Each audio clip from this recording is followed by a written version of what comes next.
আসসালামু আলাইকুম। Easy BBA with Rana স্যারে স্বাগতম। আজকে আমরা ক্যাপিটাল বাজেটিংয়ের একটি গুরুত্বপূর্ণ অঙ্ক করব, যে অঙ্কটির মাধ্যমে আমরা এই চ্যাপ্টারের যতগুলো সূত্র আছে সবগুলো রিকোয়ারমেন্টের সমাধান করতে পারবো। তো এই অঙ্কটি আমরা অনেক গুরুত্ব সহকারে দেখব। এই অঙ্কটি শিখতে পারলে আমাদের বাকি অঙ্কগুলো অনেক ইজি হয়ে যাবে।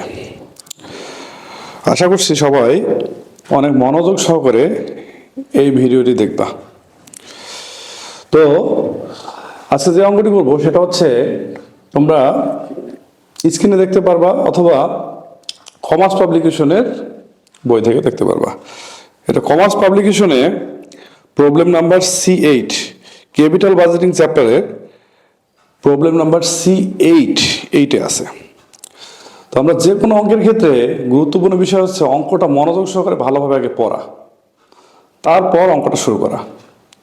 তো আমরা অঙ্কটা ভালোভাবে একটু পড়ব, তারপর অঙ্কটি করব। তো আমরা দেখি,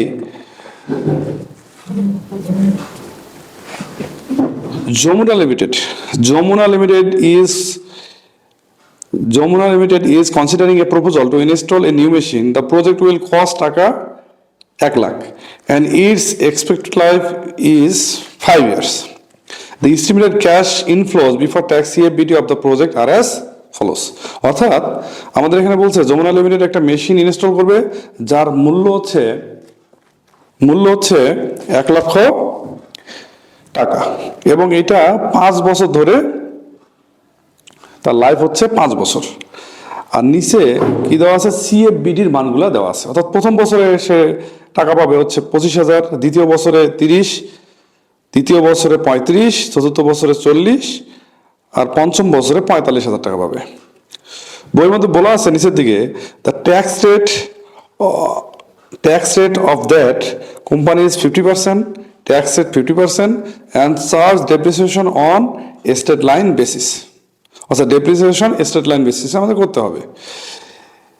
রিকোয়ারমেন্টে যেটা নির্ণয় করতে বলছে, বিবিপি 2 এআরআর, তারপর ROI, PBR, NPV at 10% discount, profitability index at 10% discount rate, net profitability index বের করতে বলছে, আর আইআরআর বের করতে বলছে। আচ্ছা, অঙ্কটা তোমরা আরো কয়েকবার পড়বা। তো আমরা এখন আসি, একটা মেশিন ইনস্টল করা হবে যেটার জন্য খরচ হবে 1 লাখ টাকা। 1 লাখ টাকা, আর নিচের দিকে আমরা 5 বছর ধরে ওই মেশিন থেকে বেনিফিট পাবো, অর্থাৎ টাকা পাবো। তো এই বিষয়গুলো আমাদের দেখতে হবে। এখানে আরো একটা গুরুত্বপূর্ণ বিষয় হচ্ছে আমাদের ট্যাক্স রেট দেওয়া আছে এবং ডেপ্রিসিয়েশনের কথা বলছে স্টেট লাইন বেসিস, আর নিচের রিকোয়ারমেন্টগুলো নির্ণয় করতে বলছে। তো আমরা এই বইয়ের মধ্যে, আমাদের যে অঙ্কটার মধ্যে যেটা দেওয়া আছে, সিএফবিটির মান সরাসরি বলা আছে। মাঝে মাঝে বইয়ের মধ্যে সিএফএটি বা সিএফবিটি এই বিষয়গুলো কিন্তু বলা থাকে না। তখন আমরা যে বিষয়গুলো দেখব সেটা হচ্ছে যে প্রশ্ন যদি ট্যাক্স রেট আর ডেপ্রিসিয়েশন কথা উল্লেখ থাকে তাহলে আমরা ধরবো সিএফবিটি, আর না থাকলে ধরবো সিএফএটি। হ্যাঁ, এক্ষেত্রে ব্যতিক্রম কিছু থাকতে পারে, ইএটির ক্ষেত্রেও ট্যাক্স রেট দেওয়া না থাকতে পারে, সেটা অঙ্ক পরে আমরা বুঝবো। তো আমরা অঙ্কে আসি। আমরা অঙ্কটা শুরু করার আগে আমাদের দেখা যাচ্ছে এখানে সবগুলো রিকোয়ারমেন্টে চাইছে, অর্থাৎ আইআরআর পর্যন্ত চাইছে।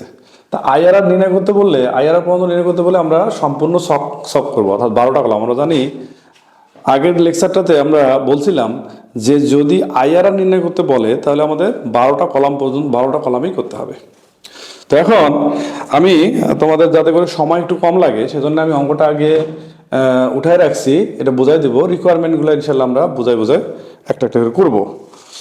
তো আমাদের বইয়ের মধ্যে যেটা দেওয়া আছে, প্রথমে 1 নম্বরে ইয়ার দেওয়া আছে, ইয়ার, তারপরে দেওয়া আছে সিএফবিটি। সিএফবিটি টাকাগুলো আমরা লিখছি, প্রথমে 25, 30, 35, 40, 45,000 টাকা দেওয়া আছে। ডেপ্রিসিয়েশন, এবং ডেপ্রিসিয়েশন আমরা বের করবো। ডেপ্রিসিয়েশন সূত্রের সাহায্যে আমাদের বের করতে হবে। ডেপ্রিসিয়েশন ইকুয়াল কস্ট বা ইনভেস্টমেন্ট মাইনাস সালভেজ ভ্যালু ভাগ ইউজফুল লাইফ। কস্ট বলতে আমরা যেটা টাকা ইনভেস্ট করছি, অর্থাৎ আমাদের যেটা টাকা দেওয়া আছে, অর্থাৎ 1 লক্ষ টাকা, এটা হচ্ছে আমাদের কস্ট। এবং সালভেজ ভ্যালু বইয়ের মধ্যে দেওয়া নাই, ভগ্নাবশেষ মূল্য দেওয়া নাই, তাহলে ওইখানে আমরা 0 বসাইলাম এবং ডেপ্রিসিয়েশনের মানটা আসলে আমাদের 20,000 টাকা। এই 20,000 টাকা সব ঘরেই আমাদের বসাবো, সব ইয়ারেই আমরা বসাবো, প্রতি বছর সমান হবে। তারপরেরটা আমাদের যেটা নির্ণয় করবো সেটা হচ্ছে ইবিটি। ইবিটি হচ্ছে 4 = 2 - 3, অর্থাৎ 2 থেকে আমরা 3 কি করবো, বিয়োগ দেবো। অর্থাৎ 25,000 থেকে 20,000 বিয়োগ দেবো 5,000, 30 থেকে যদি 20,000 বিয়োগ দিই 10, 35,000 থেকে যদি 20,000 বিয়োগ দিই 15, আর যদি 40,000 থেকে 20,000 বিয়োগ দেই তাহলে হবে আমাদের 20,000। 45,000 থেকে 20,000 বিয়োগ দিলে 25,000 হবে। 5 নম্বর কলামে আমরা লিখবো ট্যাক্স। ট্যাক্স হচ্ছে 4 গুণন, এখানে আমরা দেখলাম বইয়ের মধ্যে 50% আছে, অর্থাৎ আমরা 4 এর উপর ইবিটির উপর যদি 50%, অর্থাৎ বইয়ে যত পার্সেন্ট ট্যাক্স রেট দেওয়া থাকবে ওইটা কাটলেই আমরা কি পাবো, ট্যাক্সটা পাবো। এক্ষেত্রে আমরা দেখবো যে ইবিটির উপর 5,000 উপর যদি 50% কাটি তাহলে 2,500, 10,000 উপর 50% 5,000, 15,000 উপর 50% কাটলে 7,500, এভাবে আমরা পাবো। 6 = 4 - 5, অর্থাৎ 4 - 5, 5,000 থেকে যদি 2,500 বিয়োগ দেই তাহলে 2,500, 10,000 থেকে যদি 5,000 বিয়োগ দেই তাহলে 5,000। এভাবে আমরা ইবিটি থেকে ট্যাক্সটা বিয়োগ দিলে পাবো ইএটি। 7 = 6 + 3, অর্থাৎ 6 এর ঘরে যেটা আছে, অর্থাৎ 2500 আছে 6 এর ঘরে, আর 3 এর ঘরে কত আছে, 2,000। এই দুইটা যদি আমরা যোগ দেই তাহলে আমরা পাবো হচ্ছে CF80, অর্থাৎ 3 সাথে আমরা কত যোগ দিব, 6 যোগ দিলে আমরা CF80 ঘরটা পাবো। এখন C.CFAT আমরা কিভাবে করবো? C.CFAT করবো হচ্ছে CFAT টাকাটাকে প্রথম বছরের টাকাটা প্রথম বছরই লিখবো 22,500, তারপর আমরা কোনাকুনি যোগ দিব, অর্থাৎ 22,500 সাথে 25,000 যোগ দিব, যোগ দিয়ে হবে আমাদের 47,500। আবার 47,500 সাথে আবার যদি 27,500 যোগ দেই তাহলে 75,000 পাবো। 75,000-এর সাথে যদি আমি আবার 30,000 যোগ দিই তাহলে 1,05,000 পাবো, এবং 1,05,000-এর সাথে যদি 32,500 যোগ দিই তাহলে 1,37,500 পাবো। এক্ষেত্রে আমাদের এখন ডিসকাউন্ট ফ্যাক্টরের ঘর। ডিসকাউন্ট ফ্যাক্টর কত পার্সেন্ট? 10%। বইয়ের মধ্যে 10% দেওয়া আছে, বিভিন্ন পার্সেন্টেজ থাকতে পারে, সেটা হচ্ছে যে 12%, 15% বিভিন্ন থাকতে পারে। তো এটা আমরা বিভিন্নভাবে বের করতে পারবো। কিভাবে বের করবো? যে আমরা যদি দেখি যে বইয়ের শেষের দিকে সি টেবিলে দেওয়া থাকে, আমরা চাইলে সি টেবিলে দেখতে পারবো। সি টেবিল থেকে 10%-এর নিচে যে মানগুলো আছে ওগুলো লিখতে পারবো, অথবা ক্যালকুলেটরের সাহায্যে সোজা একটা নিয়মে আমরা করতে পারবো, সেটা অন্য একদিন আমি শেখাবো এটা। তো আমরা সি টেবিল থেকে নিতে পারি, অথবা সূত্রের সাহায্যে নির্ণয় করা যায়। ডিসকাউন্ট ফ্যাক্টর ইকুয়াল 1/1 + r⁻n, এভাবেও করা যায়, আমরা বিভিন্নভাবে করতে পারবো। তো তোমরা যদি চাও তাহলে এভাবে করতে পারবা, যেটা বের করতে পারো 1/1 + r⁻n, এটা আমরা দিতে পারি। অর্থাৎ আর এর জায়গায় আমরা কি করব, আর এর জায়গায় 0.10 লিখে আর এন এর জায়গায় যত বছর এটা বের করবো, এন এর জায়গায় ওই মানটা বের করলেই বসাই দিলেই আমাদের হয়ে যাবে। তো আমরা এইভাবে ডিসকাউন্ট ফ্যাক্টরটা বের করব। 10 = আমাদের যেটা হবে 10 = 7 × 9। 7 × 9 মানে আমরা কি করব, যে 7 এর সাথে 9 নাম্বারটা গুণ দিব, তাহলে এটা পাবো, এর সাথে এটা আমরা গুণ দিব। তো এই হলো আমাদের সব। আমি 11-12 নাম্বারটা একটু পরে বোঝাবো, যখন আমরা রিকোয়ারমেন্টে আসবো, ওটা অন্য IRR নির্ণয় করার সময় লাগবে। তো আমরা ওটা পরে বোঝাবো। তো আমরা একটা একটা করে এখন রিকোয়ারমেন্ট আসবো। তো আমরা প্রথম যে রিকোয়ারমেন্টটা আসবো সেটা হচ্ছে পিবিপি অর্থাৎ হচ্ছে পে ব্যাক পিরিয়ড। তো পে ব্যাক পিরিয়ড নির্ণয় করার জন্য আমাদের যে জিনিসটা লাগবে, প্রথমে আমরা যেটা বের করবো সেটা হচ্ছে যে এনসিওর মানটা প্রথমে লাগবে, মানে আমরা বিনিয়োগ করছি কত টাকা, বিনিয়োগ করছি হচ্ছে 1 লক্ষ টাকা। এই 1 লক্ষ টাকা কোন বছরে আমাদের ফেরত আসছে সেটা আমাদের একটু দেখতে হবে, যে 1 লক্ষ টাকা কোন বছরে ফেরত আসে সেটা আমরা দেখতে হবে। আমরা এক্ষেত্রে C.CFAT-র ঘর থেকে আমরা দেখবো। C.CFAT-র ঘরটা থেকে আমাদের দেখবো যে কোন বছরে 1 লক্ষ টাকা ফেরত আসছে। যদি আমি বলি যে এখানে 75,000 আসছে তৃতীয় বছরে, এ বছরে আছে 1,05,000, অর্থাৎ আমাদের এই চতুর্থ বছরে এসে আমি টাকাটা ফেরত পাইছি। এই চতুর্থ বছরে টাকাটা ফেরত পাবো, এই চতুর্থ বছরের পূর্বের C.CFAT, এইটা হচ্ছে আমাদের সির মান, সির মান। এখন সি বরাবর কোনাকুনি যেটা থাকবে, অর্থাৎ CFAT-র ঘরে যেটা থাকবে সেটা হবে কি ডি, আর সি বছর বরাবর ইয়ারের ঘরে যেটা থাকবে সেটা হবে কি এ। অর্থাৎ আমরা বলবো যে ইনভেস্টমেন্ট এনসিও, যে ইনভেস্টমেন্টটা যে বছরে ফেরত আসবে তার পূর্বেরটা হবে কি সি, কোনাকুনি যেটা আসবে সেটা কি হবে ডি, আর সি বছর বরাবর ইয়ারের ঘরে যেটা থাকবে সেটা হবে কি এ। এটা গেল। এখন কথা হচ্ছে যদি এখানে আমাদের 1 লক্ষ টাকা না থেকে অন্য কোনো টাকা থাকতো, যদি 1 লক্ষ টাকা না থেকে আমরা যদি বলতাম যে এখানে আছে আমাদের কত আছে হচ্ছে 60,000 টাকা, 60,000 টাকা আমাদের এনসিও, তখন কি হতো? তখন হয়তো এই 60,000 ইকুয়াল 60,000 কোন ঘরে পার হয়েছে 75,000, 75,000 ঘরে পার হয়েছে। এই 75,000-এর পূর্বেরটা অর্থাৎ 47,500 এটা হতো সি, আর কোনাকুনি 27,500 এটা হচ্ছে ডি, আর সি বছর বরাবর ইয়ারের ঘরে অর্থাৎ 2 বছর এটা হতো এ। অর্থাৎ 60,000 হলে আমরা ওইভাবে বের করতাম। আশা করছি বুঝতে পারছো সবাই। তো এখন এনসিওর মান 1 লক্ষ, তাহলে সি হলো 75,000 আর ডি হলো হচ্ছে 30,000। এখন আমরা যদি মানটা এখন বসাই দেই, আর এর মান কত? এর মান হচ্ছে 3। মানগুলো যদি বসাই দিই, 3 প্লাস এনসিওর মান হচ্ছে 1 লক্ষ, সির মান হচ্ছে 75,000 আর ডির মান হচ্ছে 30,000। তো এখন যদি আমরা ক্যালকুলেশন করি, 3 প্লাস এটা আসবে 0.83, অর্থাৎ 3.83 ইয়ার্স। অর্থাৎ আমি যে 1 লক্ষ টাকা বিনিয়োগ করছি সেটা আমাদের 3.83 ইয়ার্সে ফেরত আসবে, অর্থাৎ আমার কাছ থেকে ফেরত আসবে। বাকি সময়টা আমরা অথবা একটা প্রফিট বা মুনাফা করতে পারবো। তো এই হলো আমাদের পে ব্যাক পিরিয়ড। তো কোন অঙ্কে আমরা দেখলাম যে পে ব্যাক পিরিয়ডের ক্ষেত্রে, এই যে পে ব্যাক পিরিয়ডের ক্ষেত্রে আমরা দেখলাম 3.83 ইয়ার্স এটা আসলো। যদি কোনো অঙ্কে এককভাবে আমাদের শুধুমাত্র পে ব্যাক পিরিয়ড নির্ণয় করতে বলে, তখন কোনো অঙ্কে বলতে পারে যে শুধু পে ব্যাক পিরিয়ড নির্ণয় করো, তখন আমরা কি করবো, এই যে শুধুমাত্র 8 নম্বর কলাম C.CFAT বন্ধ করলে আমাদের হয়ে যাবে। তো এখন আমরা 2 নম্বর রিকোয়ারমেন্টটা করবো। 2 নম্বর রিকোয়ারমেন্ট হচ্ছে ARR। 2 নম্বর রিকোয়ারমেন্ট হচ্ছে ARR। আমার চাইছে হচ্ছে ARR। ARR মানে average age of average rate of return. এটা শুধু হচ্ছে অ্যাভারেজ ইএটি ভাগ অ্যাভারেজ ইনভেস্টমেন্ট গুণন 100। এখন অ্যাভারেজ ইএটি আমরা কিভাবে পাবো? ইএটিতে আমরা জানি এখানে 5 বছরের ইএটির যোগফলটা আমরা লিখছি, টোটাল ইএটি করবো। 5 বছর আছে, 5 বছর ইএটি যোগ 37,500। এই 37,500 আমরা যদি বলি অ্যাভারেজ ইএটি, এটা সূত্র হচ্ছে যে টোটাল ইএটি কি করব, টোটাল ইএটি ভাগ ইউএল মানে ইউজফুল লাইফ। টোটাল ইএটি কত? 37,500, আর ভাগ যদি ইউএল 5 দেই, তাহলে টোটাল অ্যাভারেজ ইএটি আমাদের যেটা আসবে 7,500 অ্যাভারেজ ইএটি। আর যদি বলি অ্যাভারেজ ইনভেস্টমেন্ট, এটা সূত্রটা হবে ওয়ার্কিং ক্যাপিটাল প্লাস কস্ট বা ইনভেস্টমেন্ট প্লাস সালভেজ ভ্যালু ভাগ 2। অর্থাৎ ওয়ার্কিং ক্যাপিটাল যদি থাকে আমরা লিখবো, ওয়ার্কিং ক্যাপিটাল বইয়ের মধ্যে দেওয়া নাই সেহেতু আমরা বলবো ওয়ার্কিং ক্যাপিটাল 0, কস্ট হচ্ছে আমাদের 1 লক্ষ টাকা। আমি যদি বলি সালভেজ ভ্যালু কত, সালভেজ ভ্যালু 0 ভাগ 2। এটা আরো সূত্র আছে, তোমাদের মনে হয় এটা দিয়ে এই সূত্রটাই একটু সোজা আছে, এই সূত্র দিয়ে আমি বললে হবে। তাহলে এটা কত হবে? যদি ভাগ দিই তাহলে আমাদের আসবে 50,000 টাকা।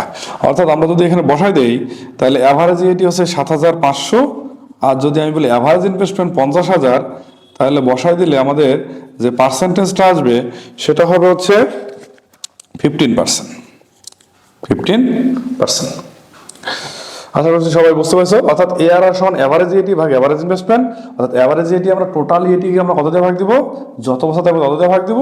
আর অ্যাভারেজ ইনভেস্টমেন্ট হচ্ছে working capital plus cost plus salvage value ভাগ কত 2। অর্থাৎ আমাদের যদি সালভেজ ভ্যালু ওয়ার্কিং ক্যাপিটাল থাকতো এই মান জায়গাগুলোতে বসাই দিলেই আমাদের হয়ে যেত। ওকে, এটা গেল ARR। এবার রিকোয়ারমেন্ট নাম্বার আমরা করব রিকোয়ারমেন্ট 3। আচ্ছা, আমাদের চাইছে হচ্ছে আর ও আই। কি চাইছে? আর ও আই। তাহলে আর ও আই এর সূত্র হচ্ছে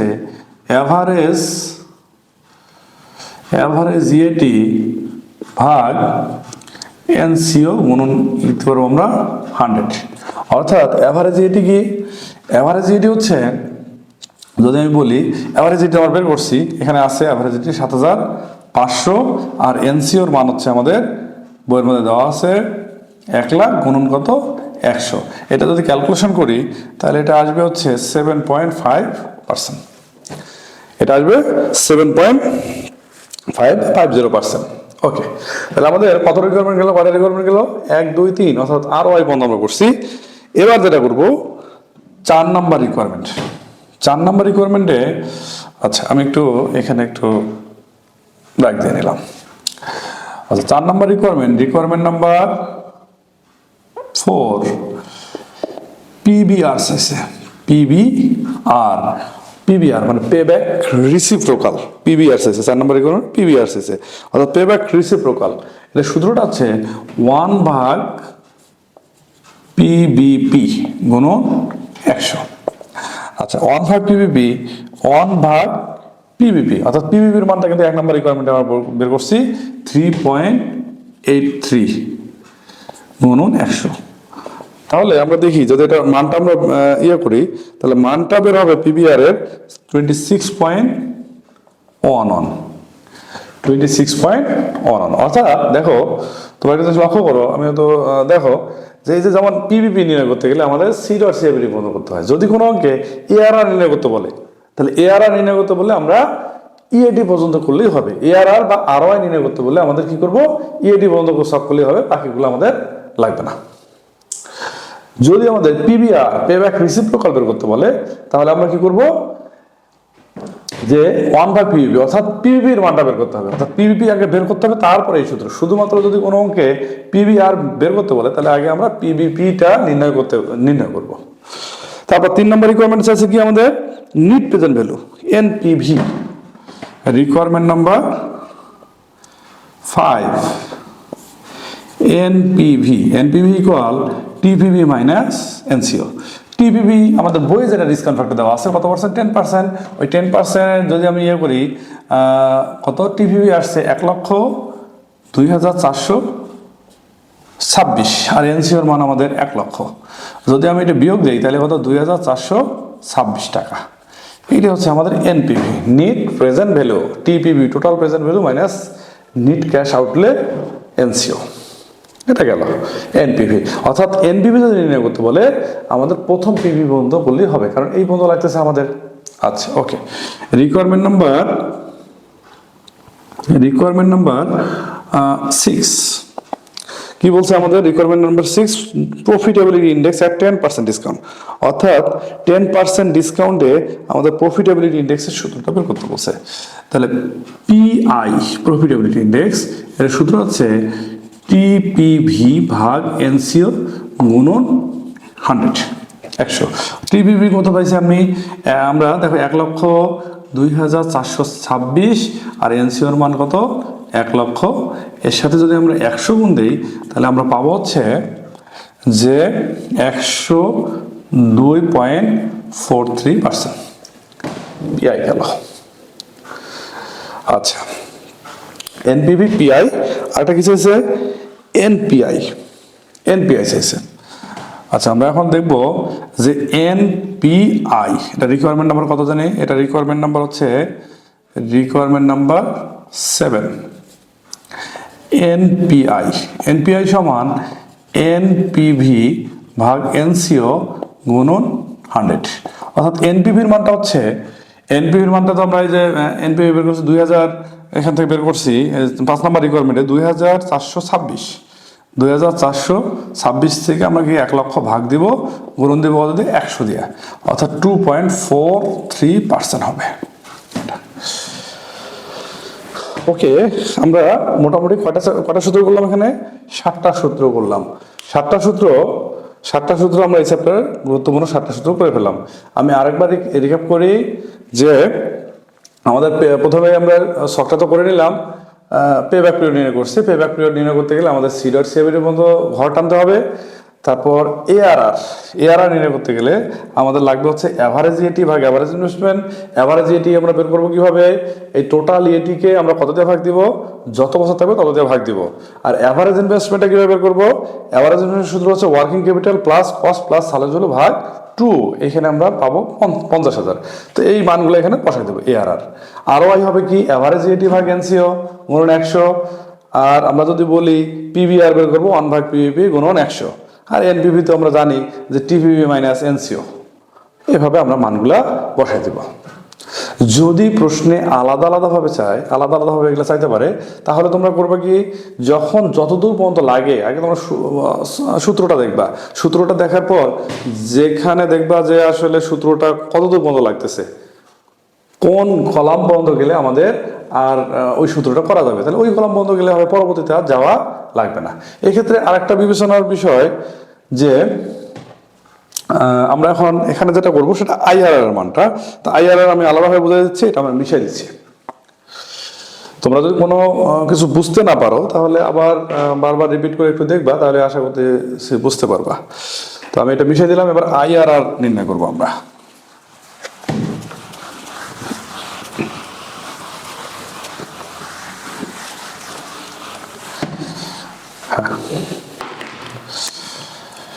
আচ্ছা, রিকোয়ারমেন্ট নাম্বার 8, আইআরআর মানে হচ্ছে ইন্টারনাল রেট অফ রিটার্ন। এটা যদি আমি বলি সূত্র এ প্লাস, উপরে হবে সি মাইনাস ডি, এখানে হবে বি মাইনাস এ। এখন কোনটা কি সেটা আমাদের বের করতে হবে। এখন আইআরআর এর মুখ্য বিষয় হচ্ছে, মেইন বিষয়টা হচ্ছে আমাদের দুইটা এনপিভি লাগবে। একটা এনপিভি লাগবে পজিটিভ আর একটা এনপিভি লাগবে নেগেটিভ। তো আইআরআর অনেকগুলো নিয়ম আছে, তার মধ্য থেকে আমরা যেটা মনে করি একটু সোজা সেইটা একটু শিখি। অনেকগুলো নিয়ম আছে। তো আইআরআর ক্ষেত্রে আমরা একটু লক্ষ্য করব যে প্রথম যে ডিসকাউন্ট ফ্যাক্টর থাকবে, প্রথম যে ডিসকাউন্ট ফ্যাক্টর বইয়ের মধ্যে দেওয়া থাকবে, সেই ডিসকাউন্ট ফ্যাক্টর ধরে আমরা প্রথমে একটা এনপিভি নির্ণয় করব। আমরা দেখলাম যে এখানে 10% দেওয়া ছিল বইয়ের মধ্যে, এই 10% ধরে আমরা ক্যালকুলেশন করে দেখলাম যে এনপিভির মান আছে 2426। এখন এই 2426 অবশ্যই পজিটিভ কিভাবে হলো? উপরেরটা আমি টিপিভি করলাম, যোগ দিয়ে দেখছি যে 1,02,000 আর নিচে 1 লক্ষ, অর্থাৎ নিচেটা ছোট, সেই জন্য পজিটিভ আসছে। এখন এটা পজিটিভ আসছে, তার মানে পরেরটা আমাদের কি করতে হবে? নেগেটিভ নিয়ে আসতে হবে। নেগেটিভ নিয়ে আসার জন্য যে বিষয়টা আমাদের মাথায় রাখতে হবে যে নেগেটিভ নিয়ে আসতে গেলে আমাদের অনেকগুলো নিয়ম আছে। পিবিআর দিয়ে আমরা বের করতে পারি, বা আমাদের আরও অনেকগুলো নিয়ম আছে যেগুলোর সাহায্যে আমরা করতে পারি। তাই এই ক্ষেত্রে আমি মনে করি যে অত ঝামেলার মধ্যে না গিয়ে আমরা যদি বলি যে এখানে 10% আছে, 10% আমাদের কি আসছে? নেগেটিভ আসছে, পজিটিভ আসছে, তাহলে এটাতে আমাদের নেগেটিভ নিয়ে আসতে হবে। নেগেটিভ নিয়ে আসতে গেলে পার্সেন্টেজ বাড়ায় দিতে হবে, অর্থাৎ যত আছে তার চেয়ে কি করতে হবে? বাড়ায় দিতে হবে পার্সেন্টেজটা। এক্ষেত্রে আমরা কি করতে পারি? এক্ষেত্রে আমরা এখানে 10% আছে, তাহলে আমরা এখানে 10% বাড়ায় দিতে পারি। 10% বাড়ায় দিব। এখন 10% বাড়ায় দিয়ে আমাদের দেখতে হবে যে অঙ্কটা আসলে নেগেটিভ আসে না পজিটিভ আসে। এই আইআরআর যে ক্যাপিটাল বাজেট চ্যাপ্টারটা আছে তার মধ্যে দেখা যায় যে 10% বাড়ায় দিয়ে 80% অঙ্কে আমাদের নেগেটিভ মান আমরা নিয়ে আসতে পারি। বাকি ক্ষেত্রে এখন এই বাকি যে 20% আছে তার মধ্যে দেখা যায় যে অন্তত 15% অঙ্কে যে আমাদের দেখা যায় যে 20% বাড়ায় দিলেও হবে না। সেক্ষেত্রে আমাদের কি করতে হবে? 30% ধরতে হইতে পারে। অর্থাৎ আমরা প্রথমে 20% দেখব, 20%-এ যদি নেগেটিভ না আসে তখন আবার 10% বাড়ায় দিব, সেক্ষেত্রে 30% ধরবো। এবং 5% অঙ্ক এরকম আছে যেটা 30% ধরেও হবে না, সেক্ষেত্রে আমাদের যেটা করতে হবে সেটা আরো 10% বাড়িয়ে দিতে হবে, তখন আমরা 40% ধরে করবো। তো বিষয়টা হচ্ছে এখন এই যে 10% বাড়াবো, তাহলে আমরা বারবার বলতে পারি যে স্যার যে আমরা একবার লিখলাম আবার লিখবো। হ্যাঁ, এটার জন্য একটু কষ্ট করতে হবে। এই নিয়মে যদি অঙ্ক করতে আমাদের একটু কষ্ট করতে হবে। সেটা একবার লিখবা, তোমরা পারলে এই দুইটা পেন্সিল দিয়ে লিখবা। প্রথমে 20% ধরে দেখবা, পেন্সিল দিয়ে লিখবা আগে, বা রাপের মাধ্যমে করে নিবা, দেখবা যে পজিটিভ আসে নেগেটিভ আসে। তারপরে যেটা আছে ওটা তো ক্যালকুলেশন করাই থাকবে, শুধু বসাই দিবা। অনুরূপভাবে যদি না মিলে 30%, তারপরে না মিললে 40% ধরবা। এখন বিষয়টা হচ্ছে যে ম্যাক্সিমাম ক্ষেত্রে 10% বাড়াই দিলেই আমাদের হয়ে যাবে। এক্ষেত্রে আরও হয় যদি আমরা মনে করি যে না ঠিক আছে এভাবে না করবো, PBR দিয়ে করবো, ওটা দিয়েও করা যাবে। হ্যাঁ, আসলে অনেকগুলোই নিয়ম। তো আমরা দেখো এখন আমি দেখলাম যে এখানে 10% আছে, আমি যদি আর 10% বাড়ায় দেই তাহলে 20%, এই 20% ডিসকাউন্ট ফ্যাক্টরটা আমরা বের করবো। ডিসকাউন্ট ফ্যাক্টরটা বের করার তো আগেই নিয়ম বলছে, এই সূত্রের সাহায্যে আমরা করতে পারবো 1/1 + r⁻n, অথবা ক্যালকুলেটার একটা সোজা নিয়ম আছে, ক্যালকুলেটার 1 সমান ভাগ 1.20, এইভাবে যদি চাপার পর যদি বারবার সমান চাপি, প্রথম সমান চাপলে প্রথম বছরটা আসবে, দ্বিতীয় সমান চাপলে দ্বিতীয় বছরটা আসবে। অর্থাৎ আমরা যদি বলি 1 সমান ভাগ 1.20 সমান চাপবো তাহলে প্রথমটা আসবে, তারপর আরেকবার সমান দ্বিতীয়টা, আরেকবার সমান দ্বিতীয়টা, এইভাবে যত বছর চাপবো আমরা ইজিলি করতে পারবো। দেখো আমরা IRR নির্ণয় করবো। দেখো IRR সমান A + C, C - D, B - A। আমরা যদি বলি A সমান কি, A সমান হচ্ছে লোয়ার ডিসকাউন্ট রেট, অর্থাৎ আমাদের এখানে যে 2টা পার্সেন্টেজ আছে তার মধ্যে ছোটটা কোনটা। তো আমরা যদি সংক্ষেপে বলি মনে রাখার জন্য আমরা টেকনিক কিছু অবলম্বন করবো, যে লিখবো যে ছোট পার্সেন্টেজ, A সমান ছোট পার্সেন্টেজ অর্থাৎ 10, B সমান হচ্ছে বড় পার্সেন্টেজ, অর্থাৎ বড় পার্সেন্টেজ কোনটা 20। আচ্ছা, C সমান ছোট পার্সেন্টেজের NPV, ছোট পার্সেন্টেজ এর NPV, অর্থাৎ ছোট পার্সেন্টেজ NPV ওই যে 10% আমাদের যেহেতু এখানে ছোট, তাহলে আমরা কি করবো যে 2426। আর যদি আমি D সমান লিখবো বড় পার্সেন্টেজ এর NPV, তাহলে বড় পার্সেন্টেজের NPV যদি আমি বলি তাহলে বড় পার্সেন্টেজ NPV অর্থাৎ 20% বড় আছে, এখানে দেখো কত হবে 20,459, এটা নেগেটিভ। ওকে, তো আমরা আরেকটা বিষয় একটু লক্ষ্য করি, সেটা হচ্ছে যদি এখানে যদি নেগেটিভ আসতো তখন কি হতো। যদি প্রথম যে 10% আমরা ধরছি বইয়ের যে পার্সেন্টেজ আছে ওই পার্সেন্ট ধরে যদি নেগেটিভ আসতো তখন আমরা কি করতাম, তখন আমাদের করতে হইতো যে এই পরের মানটা পজিটিভ নিয়ে আসতে হইতো। হ্যাঁ, পজিটিভ নিয়ে আসলে আমরা একবারে করতে পারি কি, যে পরে আমরা যদি এখানে 10% থাকে, এখানে পরবর্তীতে আমরা 5 ধরতে পারি, 5 ধরবো। 5 ধরলে আমি দেখবো যে আসলে এটা পজিটিভ আসে নেগেটিভ আসে, পারলে এবারও রাফ করব। অনেক ক্ষেত্রে দেখা যায় যে এটা 5% ধরে করলেও নেগেটিভ আসে না, তখন আমরা কি করবো 2% ধরবো। অর্থাৎ যদি আমাদের এটা প্রথমটা নেগেটিভ আসে তাহলে এটা প্রথমে 5 ধরবো, 5 ধরে না আসলে 2 ধরবো। তো দেখো এখন যদি মানগুলো আমরা বসাই দিই, এ সমান কত 10% আমরা পরে বসাবো। দেখো সির মান হচ্ছে 2426, ডির মান আবার সির মান 2426 মাইনাস আবার মাইনাস ডির মান হবে কত 20,459, এর সাথে গুণ দেবো বির মান হচ্ছে 20 মাইনাস এটা হবে 10। ওকে, 10 এটা যদি আমি বলি তাহলে কত হবে 2426 মাইনাসে প্লাস হবে 20,459 গুণন হবে কত 10। এখন আমি যদি বলি ক্যালকুলেশন করি তাহলে ক্যালকুলেশন করলে হবে, নিচে যদি যোগ দেই 2426 যোগ 20,459, এটা যদি নিচে আসে তাহলে 22,885, তাহলে 10 যোগ উপরে 2426 আর নিচে 22,885, এর সাথে গুণ দেবো কত 10। তাহলে 10 যোগ এটা যদি আমি এখন ভাগ দেই তাহলে আমি যদি বলি যে 2426 এটাকে ভাগ দিব কত 22,885, এর সাথে একবারে আমরা গুণ দিব কত 10, তাহলে আমাদের আসে 1.06 অর্থাৎ 11.06%।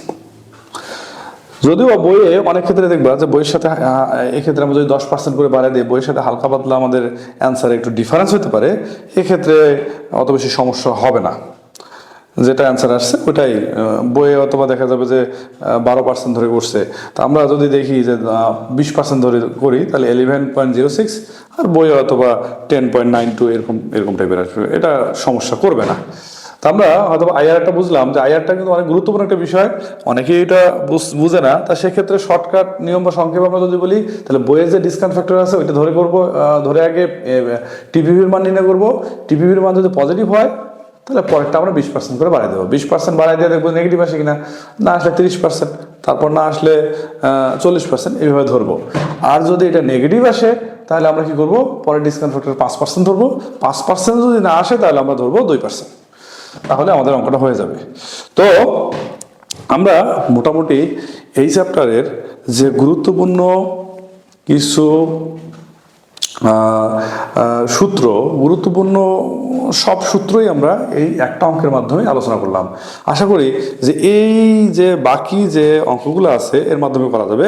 এক্ষেত্রে একটা বিষয় লক্ষণীয়, যদি প্রশ্নে যদি আমাদের সিএপেটির মানটা দেওয়া থাকে, তাহলে এই অংশগুলো আমাদের করার দরকার নেই। তাহলে আমরা ইয়ার লিখবো আর এই সিএপেটি থেকে এই সম্পূর্ণ অংশটা লিখবো, তাহলে আমাদের অঙ্কটা হয়ে যাবে। এক্ষেত্রে যদি ইএটির মান আবার দরকার হয়, সেক্ষেত্রে আমাদের আরও কিছু রুলস আছে, ওগুলো আমরা পরবর্তীতে আলোচনা করব। তোমরা এটা আগে ভালোভাবে, এই অঙ্কটা ভালোভাবে করবো, ভালোভাবে বুঝবা। আশা করছি যে এই অঙ্কটা ভালোভাবে করলে এই চ্যাপ্টারের তোমাদের মানে আরও অনেক অঙ্ক সমাধান করতে পারবা। তো ধন্যবাদ, ভালো থাকো সবাই, ইনশাল্লাহ নেক্সট ক্লাসে দেখা হবে।